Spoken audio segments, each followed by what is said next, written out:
Hello à tous! Dans ce cours, on va parler du modèle de la boîte. C'est quoi le modèle de la boîte? En fait, on peut considérer les éléments HTML comme des boîtes. Ok? C'est quoi?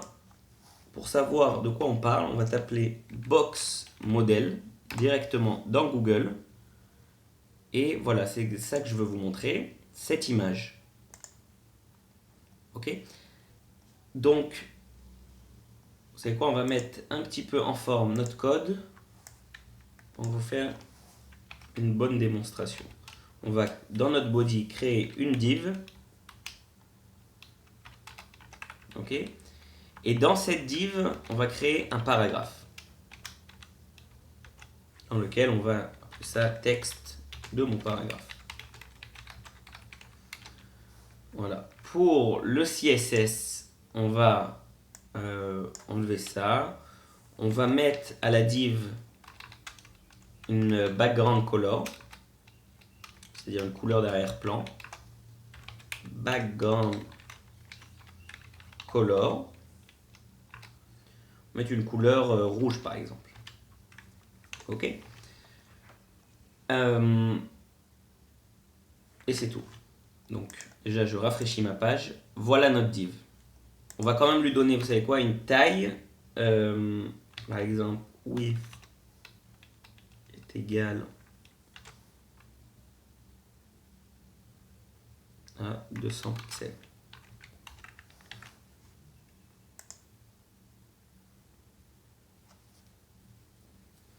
Ok? Donc voilà pour notre mise en place. Ok, maintenant qu'est-ce qu'est le modèle de la boîte? Comme j'ai dit, chaque élément en HTML il peut être considéré comme une boîte. Il a margin, une marge, border, une bordure, padding, je ne sais pas vraiment comment le traduire en bon français, mais c'est l'espace qu'il y a entre la bordure et l'intérieur du contenu, et content, le contenu. C'est quoi? On va commencer par margin. Margin, si par exemple j'écris margin et j'écris, donc je vais reprendre juste notre code avant de faire des changements. Le voilà. Et maintenant si j'écris margin et on va écrire 100 pixels, j'enregistre, je rafraîchis. Voilà, tout d'un coup mon texte il a changé de place. Pourquoi? Parce que ma div, qui est en gros tout ce qui est avec un arrière-plan rouge, s'est espacé de 100 pixels. 100 pixels du haut, 100 pixels de la gauche, 100 pixels de la droite. Bon, il y en a encore plus à droite parce qu'il avait encore plus. Et 100 pixels du bas. Ok, la même chose, il y avait encore plus. Ok, maintenant, ce même margin, je peux lui spécifier des valeurs pour les différents côtés. Ils ne sont pas obligés d'être tous égaux. Ok, c'est-à-dire que, attendez, je vais enlever le margin complètement. Voilà, je rafraîchis. Maintenant, si j'écris par exemple margin, je veux juste faire une marge depuis le haut de ma page. Donc on va écrire margin 100 pixels depuis le haut. Donc je vais utiliser pas margin, mais margin top. Ok, j'enregistre. Et voilà, il y a eu juste cette marge. Ok, donc ça c'est pour la marge. Une autre façon juste d'écrire les marges en fonction des différents côtés. Donc, comme vous l'avez vu, si j'écris un seul chiffre, par exemple 50 pixels au niveau de margin, il va donner 50 pixels à tous les côtés. Maintenant, si j'écris 50 pixels, 20 pixels, 30 pixels et 80 pixels, par exemple. Ok. On voit qu'il s'est passé des choses, mais on ne sait pas très bien quoi. Donc, en gros, je vais vous expliquer ce qui s'est passé. On a ici 4 valeurs. La première correspond en haut. La deuxième correspond à droite. La troisième correspond à en bas. Et la quatrième à gauche. Le mieux pour vous en rappeler, c'est de savoir que la première, c'est en haut et qu'après, on tourne dans le sens des aiguilles d'une montre. Ok, donc ça c'est pour quand on écrit avec 4 valeurs. Il y a une autre façon d'écrire encore plus aussi pour gagner du temps. Imaginez qu'en haut et en bas on veut donner la même valeur. Ok, vous savez quoi? Je vais par exemple, pour montrer au mieux, qu'est-ce qu'on va faire? On va donner une height à notre div. On va écrire height 500 pixels. Et largeur, on va écrire aussi 400 pixels. Et juste pour que vous voyez qu'est-ce que ça donne sans les marges. Voilà ma div. Maintenant, si j'écris, on va dire que en haut et en bas, je veux une marge. Le mieux, en fait, c'est ce qu'on va faire, on va créer une autre div.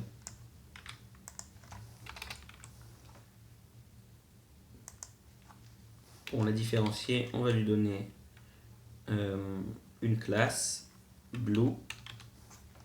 Celle-là aussi, on va lui donner une classe, en fait. Ça va nous faire travailler un peu les sélecteurs. Et celle-là, on va l'appeler red. Ok, donc maintenant, je reviens dans mon CSS. Celle-là, on avait dit que c'était la classe red. Maintenant, je vais en créer une autre. On va juste copier-coller. On va appeler blue. On va lui donner une couleur d'arrière-plan bleu. Ok, donc voilà mes deux divs sans marge. Ok, maintenant on va dire que à la première, je veux donner une marge de en haut et en bas de 100 pixels. Et à gauche et à droite de 150 pixels. Donc qu'est-ce que je vais faire? Je peux l'écrire en deux valeurs. En haut et en bas 100 pixels. Et à gauche et à droite 50 pixels. Ok? Donc voilà ce qui va se passer. En haut et en bas, j'ai 100 pixels. Et à gauche et à droite, bon à droite il y a encore plus de place donc on ne s'en rend pas compte, mais j'ai une marge de 50 pixels. Ok? Donc je rappelle qu'est-ce qu'on a appris sur margin. On peut l'écrire en une fois et donc ça donne la même valeur aux quatre côtés. Je peux spécifier chaque côté en séparé. Et je peux écrire quatre valeurs avec en haut, à droite, en bas, à gauche pour spécifier chacune des valeurs. Et aussi, je peux écrire avec deux valeurs qui vont me permettre de donner le même chiffre en haut et en bas et le même chiffre à gauche et à droite. Ok? Donc voilà pour les marges et les façons de les écrire. Ah, une autre chose. Si par exemple j'avais écrit ici auto, ça veut dire quoi auto? Ça veut dire prends tout l'espace qu'il y a et distribue-le de manière égale entre à gauche et à droite. Je vais vous montrer ce que ça donne. Vous voyez? Et c'est quoi le résultat? C'est que ma div, elle est centrée par rapport à ma page. Okay? Je vais pouvoir même changer la taille de la page. Ma div reste centrée par rapport à cette page. Okay? Donc voilà ce qu'est le auto. Okay? Donc tout ça c'était pour vous expliquer qu'est-ce qu'est une marge. Maintenant on va parler de qu'est-ce qu'est une border, une bordure. Border, ok. Donc déjà border ça a un style. C'est très important de spécifier le style. Par exemple le style il peut être solide qui va donner une bordure pleine ou il peut être non qui ne va pas nous donner de bordure. Donc on va dire qu'on veut lui donner une bordure solide. Okay, on va enlever juste les marges. Ici, il n'y en a pas. Ok. Donc là, j'ai donné une bordure solide. Maintenant, je peux spécifier, vous avez vu que là, il y a une bordure noire qui s'est créée avec la valeur par défaut. Maintenant, si je veux changer, par exemple, l'épaisseur de ma bordure, je vais écrire border width égale, par exemple, 5 pixels.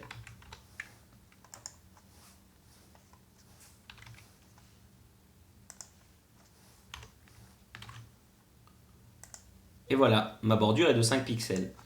Je peux également changer la couleur de ma bordure. Border color. Si par exemple je veux que ma bordure soit, on va dire, grise. Voilà, ma bordure est grise. Ok, donc ça c'est pour ce qui est de la bordure. Pour vous rappeler, il y a d'abord la marge et après la bordure. C'est-à-dire que si je rajoute la marge se fait en dehors de la bordure. Ok. La même chose que pour les marges, je peux spécifier des... vous savez quoi, on va l'écrire. Ah non, je voudrais d'abord parler en fait d'un raccourci d'écriture pour border. Au lieu d'écrire border, style, width et color, je peux directement écrire le mot border et commencer par d'abord la largeur, c'est-à-dire par exemple, on va changer un petit peu, on va mettre 10 pixels, solide pour le style de la bordure, et la couleur, on va mettre vert par exemple. Green. Ok, donc je vais supprimer ça, et en gros c'est un raccourci pour écrire plus rapidement tout ce qui concerne ma bordure. Au lieu d'écrire en 3 lignes, je l'écris en une ligne. Ok, donc voilà ma bordure. La bordure, c'est comme les marges, on peut spécifier une bordure avec des attributs spéciaux pour chacun des côtés. Vous voyez que j'ai border bottom, border top, border left. Par exemple, on va dire que si j'avais voulu spécifier tout ça, juste pour border left. Vous voyez? Et bien voilà, tout ce que j'ai spécifié là-dedans, c'est juste pour le côté gauche de ma div. Ok? Donc voilà pour les bordures. On va maintenant passer au padding. Ok. C'est quoi le padding? Padding, okay, j'enregistre et je rafraîchis la page. Padding, c'est la distance qu'il y a entre ma bordure et l'intérieur de mon contenu. Ça veut dire quoi? Vous voyez qu'ici, le texte de mon paragraphe est collé en haut à gauche de ma div. Okay, pour vous rappeler la structure, j'ai ma div et j'ai mon paragraphe dedans. Donc, ce qui s'est passé, c'est que ici, mon texte, il n'a pas de padding. Maintenant, si je viens et j'écris padding, et j'écris par exemple 50 pixels. Donc, pour ma div rouge ici. Qu'est-ce qui s'est passé? Donc déjà, ma div, elle a grandi. Et vous avez vu que ça a rajouté 50 pixels de différence entre là, cet espace-là. Bon, en bas et à droite, il y avait déjà encore plus de place. Donc pour l'instant, il les a mis, mais on ne s'en rend pas compte. Ok, donc ça, c'est ce qui est du padding. C'est là, pour revenir sur ça, c'est l'espace qui est entre la bordure et le contenu. Le contenu ici, c'est notre texte. Ok, c'est notre paragraphe. Ok. La même chose que pour les marges, on peut spécifier, on va dire qu'ici je voulais donner un padding juste pour le top. Voilà, donc j'ai rajouté un padding, mais juste pour le en haut. Okay, et pas pour à gauche, à droite, en bas. Donc le padding, aussi je voulais vous dire que ça marche comme les marges. Ça veut dire quoi? Exactement la même chose qu'on a appris tout à l'heure. C'est-à-dire que je peux l'écrire avec 4 valeurs, 20, 30, 100 par exemple. Qu'est-ce que ça voudra dire? Ça voudra dire le padding top, le padding right, le padding bottom et le padding left. Toujours, je commence par le top et je tourne dans le sens des aiguilles d'une montre. Et si j'avais écrit par exemple juste 2 valeurs, et bien ça aurait été padding top et bottom, et ça aurait padding left et right. Ok? Donc voilà pour le padding.